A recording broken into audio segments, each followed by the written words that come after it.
Il me revient donc de procéder à une première très brève présentation de la problématique d'aujourd'hui, à l'invitation donc du Comité des régions et du Conseil général du Gard, qui a été chef de projet de cette problématique que nous abordons aujourd'hui. En moyenne, selon le Parlement européen, on a à peu près 400 000 hectares de forêt brûlés par an, soit 50 000 incendies par an. Là, on est sur une moyenne 2008, 2009, 2010.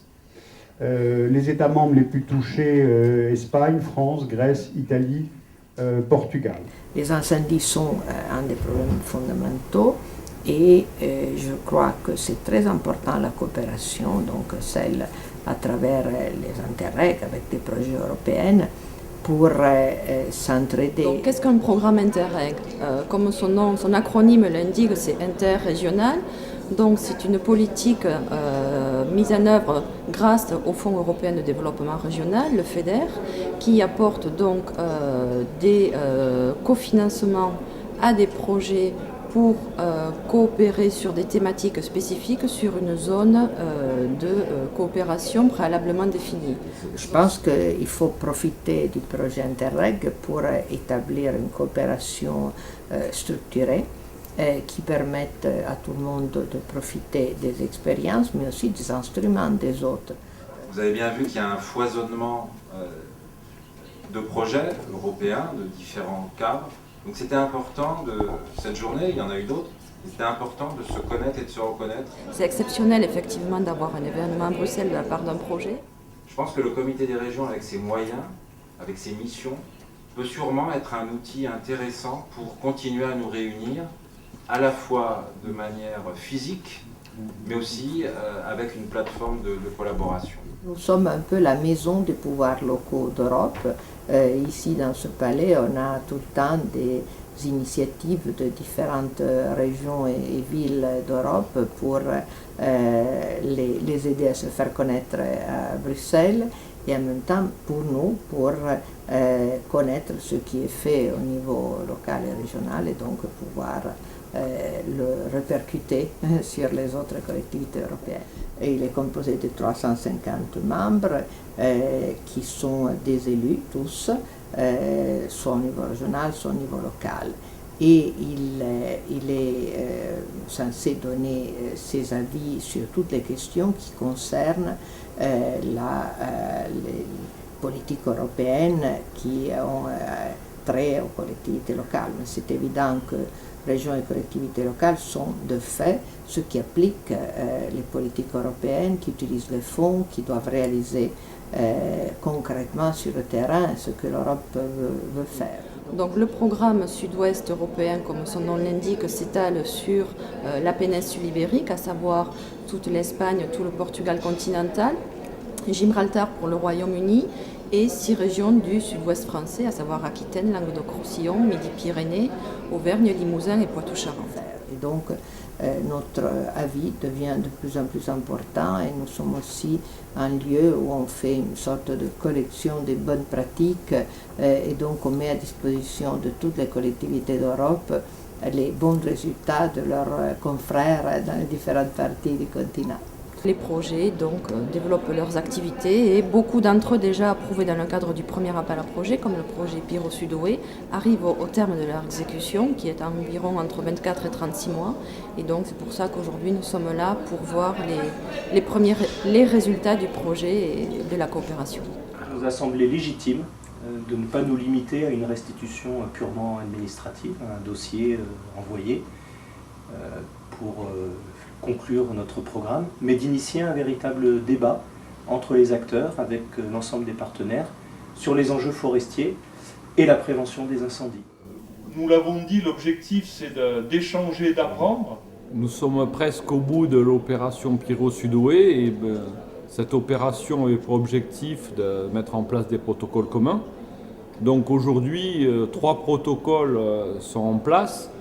Un protocole sur la cartographie des interfaces forêt-habitat, un autre sur le retour d'expérience et le dernier sur la culture du risque et notamment tout ce qui a trait à la formation des populations et des élus.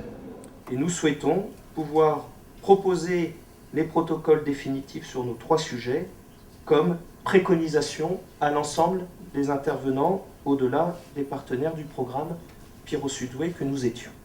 C'est toujours plus intéressant d'écouter de vive voix les expériences menées par tous les bénéficiaires des projets, qu'ils soient français, espagnols, portugais ou de Gibraltar.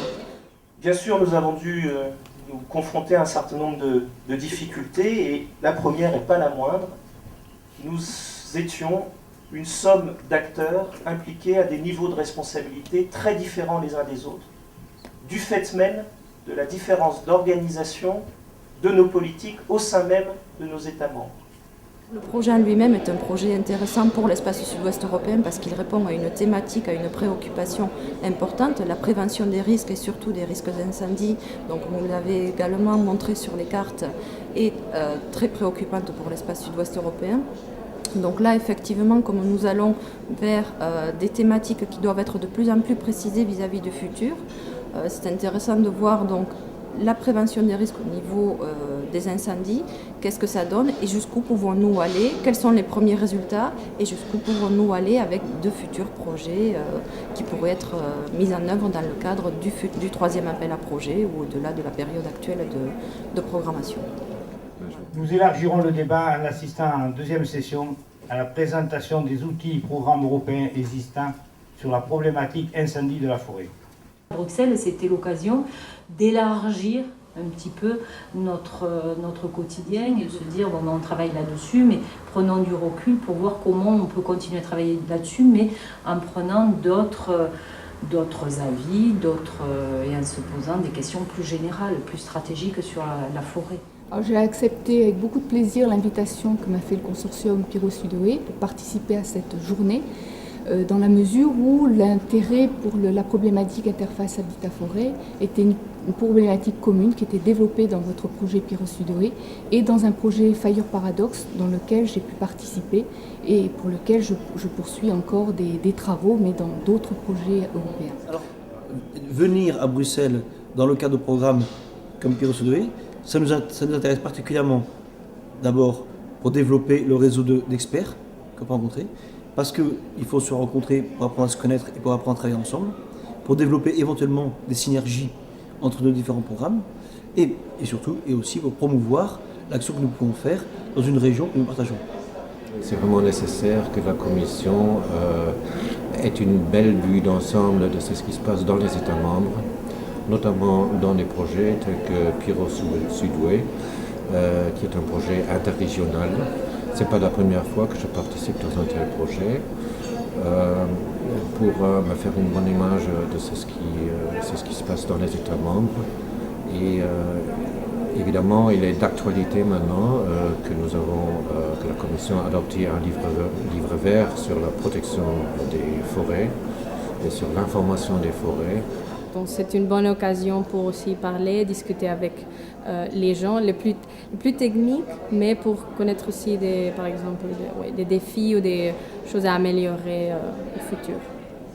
Qu'est-ce qui a déjà été fait? Qu'est-ce qu'on peut mieux faire? Qu'est-ce qu'on peut mieux mutualiser? Et donc, d'où la question, comment mieux coopérer en Europe sur le risque incendie? Simplement, nous nous battons pour qu'il y ait une vraie politique de prévention en Europe. La prévention coûte moins cher que à la fois la lutte, mais surtout la remise en état du territoire. On a aussi une forte dispersion des initiatives. M. Victor l'a souligné depuis ce matin. On a entendu diverses initiatives donc, qui partaient de points de vue différents, du point de vue de la recherche, du point de vue de la coopération CERN, d'autres points de vue. On a vu comment on contribuait aujourd'hui sur le fond et sur la forme, et de savoir comment ces initiatives locales peuvent être mises en réseau, démultipliées, j'allais dire d'une certaine manière allégées, sur certains aspects, notamment administratifs. Et on a aussi une capitalisation qui reste faible. Au bout de 15 ans de programme de coopération européen, on peut se dire aujourd'hui que c'est peut-être là que le déficit a perduré, on peut dire. Globalement, nous avons des outils, essayez de les utiliser, de faire que vos opérateurs les utilisent. Battez-vous auprès de vos élus régionaux qui gèrent les plans de développement rural, si c'est important pour votre région. Et quand vous aurez la nouvelle PAC, regardez comment on arrive à la négocier. Ensuite, vous l'avez déjà mentionné, il y a la question de la complexité des dossiers. On le sait, c'est une critique récurrente. On a beau essayer chaque fois d'améliorer les choses, il y a toujours de la complexité. Et on comprend que maintenant, par rapport aux lourdeurs administratives, donc on a acquis tout ce qui est on travaille ensemble, on se connaît maintenant, on est capable de produire des projets qui permettent d'avancer ensemble.